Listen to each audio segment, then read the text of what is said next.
they're like, oh, the fans need to spend more money. The reality is fans need to spend money the way they want to spend money. If a fan wants to see a player, they can see a player. Like, it's not the fault of a fan. Everybody that when they walk in the gym, you have to guard them. And I think the way the game is played has allowed her to showcase that skill, to be able to take that shot. That shot's being a good shot. Geno Auriemma just called Paige Bueckers the best player in America. But if that's true, why are fans flocking to see Caitlin Clark instead? Before we move on, I'd like to ask you a small favor. If you appreciate this content, please take a second to like this video and subscribe to the channel. Over 98% of you watch the videos without subscribing. It costs you nothing, but it makes a huge difference to us. So did you click the subscribe button? Great, thank you so much. Now, back to the video. Something's not adding up, and Geno's frustration is boiling over. The UConn coach is facing a challenge he never saw coming, and it's changing women's basketball as we know it. Remember when UConn women's basketball was the hottest ticket in town? Those days are long gone. It's crazy to think about, but the team that used to sell out arenas everywhere they went is now playing to half-empty stadiums. We're talking a massive drop, from packed houses to just 4,000 to 6,000 fans per game. And in some instances, teams chose to actually move games to larger venues to accommodate the fanfare of Caitlin coming to town. Yesterday, in a game in the Bahamas, UConn played for 567 people. That's a far cry from the sellouts they used to expect. But it's not just about butts in seats. UConn games used to be must-see TV. Everyone tuned in to watch them dominate. Now, people are changing the channel faster than you can say dynasty. The ratings are tanking, and fans are flocking to watch other teams instead. Iowa's games are the hot ticket now, with Caitlin Clark drawing massive crowds wherever she goes. Geno Auriemma, the legendary coach who built this empire, is not taking it well. He's losing fans, and he's losing his cool.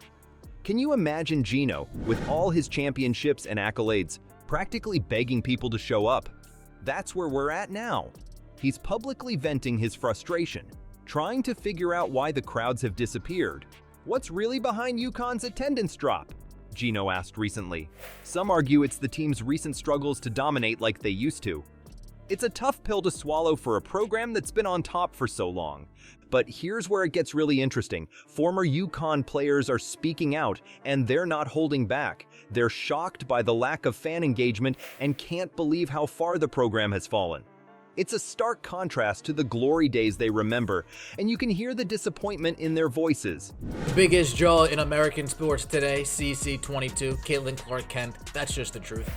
One, they fall in love with all my players because of the way they play and the way they conduct themselves. And they go, yeah, he really is a shithead. Geno's trying to put on a brave face, saying things like, they fall in love with all my players because of the way they play and the way they conduct themselves. But it's clear there's a disconnect. The fans just aren't falling in love like they used to. So is Paige Bueckers living up to the hype at UConn? That's the million-dollar question.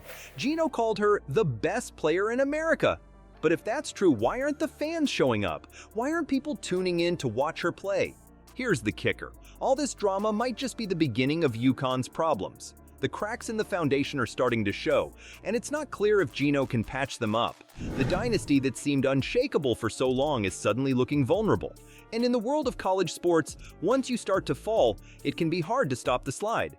While UConn's empire crumbles, a new queen is rising. Caitlin Clark isn't just filling seats, she's rewriting the record books. But here's the kicker.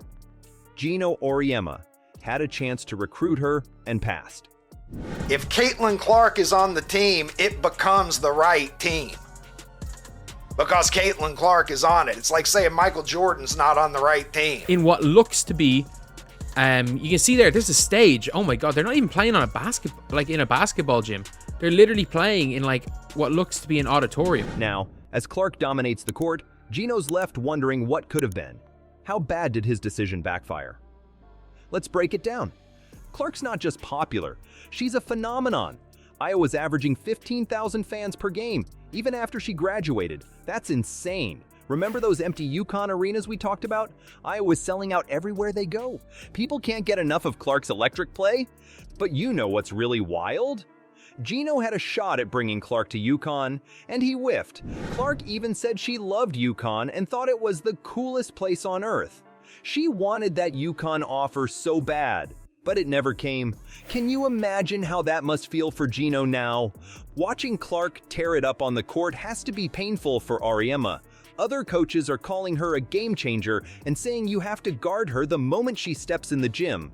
Doing all that talking online, but when it comes to the proof, it is in the pudding.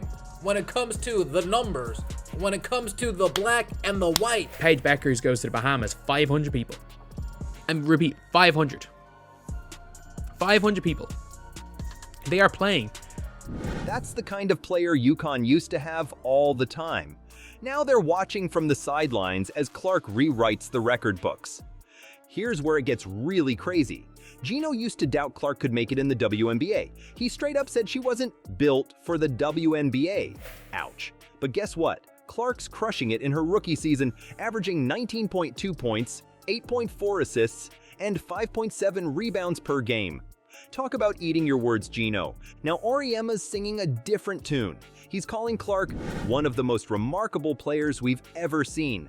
But is it too little, too late? Geno even tried to get Clark to join his new 3-on-3 league, Unrivaled. He was ready to throw big money at her. We're talking over $1 million, but Clark turned him down flat. She needed rest after her crazy season. You know what's really telling?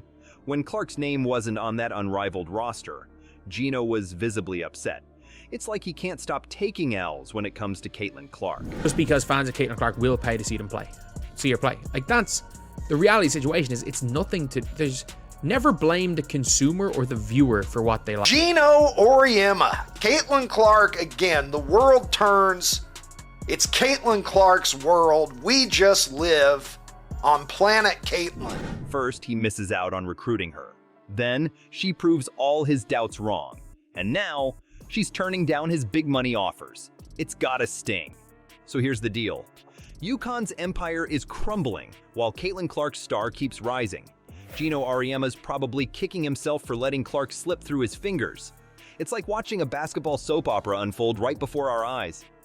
Is this the final curtain call for UConn's reign? Or can Geno pull a rabbit out of his hat and turn things around? The once invincible program is looking shaky, and fans are wondering if the magic's gone for good. Are you in the black? Or are you in the red? Are you showing up? Or are you bluffing? Touching the ball or not, you have to guard her when she steps into the gym. And so I don't think we've seen anything like that in women's basketball. I've played against a number of great shooters. One thing's crystal clear. Women's basketball has changed forever. Clark's not just breaking records, she's shattering expectations. She's got people tuning in who never gave women's hoops a second glance before. And UConn? They're scrambling to keep up in this new world order.